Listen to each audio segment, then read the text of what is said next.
Absolutely fine. I get out your way. Well, thank you very much. Foreign Minister Berry, Ambassador O'Sullivan, Excellencies, on this day that is so special to all Americans, but especially to the 30 million of us that take pride in our Irish heritage, I want to thank you for the hospitality that you've again offered me here at the Irish Embassy. Like the seeds of the shamrock, Ireland has scattered its sons and daughters to the four winds. And everywhere they've taken root, they've made a unique contribution to their adopted country. Here in America, the men and women whose patron saint we honor today have made an immeasurable contribution to the development of this nation. Even the White House has not been exempt from Ireland's spell. Many of our presidents traced their roots to Ireland, and I'm proud to trace mine to Ballyporeen in County Tipperary. And our links to Ireland are many and varied. We're grateful for the closeness of our historic heritage, just as we respect the proud independence of today's Ireland, whose troops have worn the blue helmet of the United Nations in so many lands, including service today with the UNIFIL forces in Lebanon. I've previously spoken about our concerns over the violence in Ireland and do not need to either elaborate nor in any way detract from what I and my predecessors in this office have already said, other than to emphasize again my support for a just and peaceful solution to the problems of Ireland and my strong condemnation of all acts of terrorism and violence.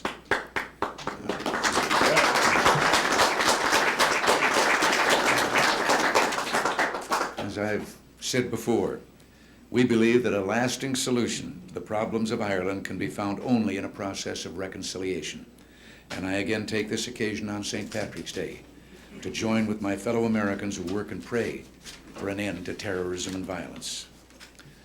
The Bishop of Down and Connor, Bishop Daly, speaking at the funeral mass of Judge William Doyle, who was gunned down by the Provisional IRA on a Sunday morning as he left church in Belfast, told the assembled congregation representing both Irish communities, "We commit ourselves once more to work for peace and reconciliation. Our belief in peace is unshaken. Our hope for peace is irrepressible."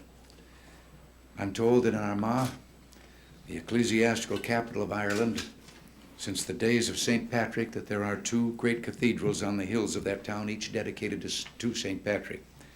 I understand that late last year, the Archbishop of the Protestant Church of Ireland and the Primate of the Roman Catholic Church in Ireland, the incumbents of those cathedrals, came together in a spirit of brotherhood and reconciliation to jointly sponsor a town celebration dedicated to peace and harmony. It is that message that I wish my fellow Americans to hear on this St. Patrick's Day. I encourage Americans of all faiths to walk together in such a spirit of reconciliation, rejecting violence in any form. Some few but vocal Americans believe that differences between Irishmen can only be solved by violence and intimidation.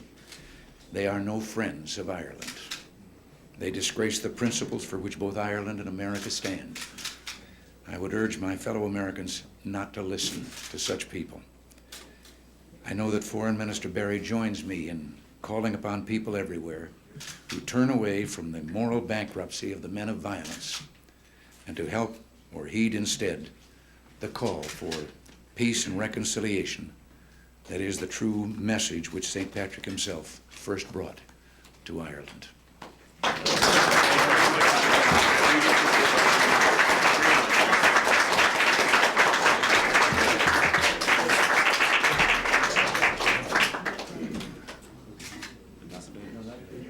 Thank you.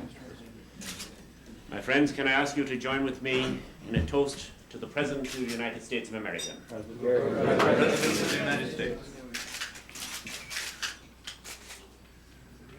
And Mr. Foreign Minister, Mr. Ambassador, those of Irish heritage and those not so fortunate, would you join me in a toast to the President and the people of Ireland?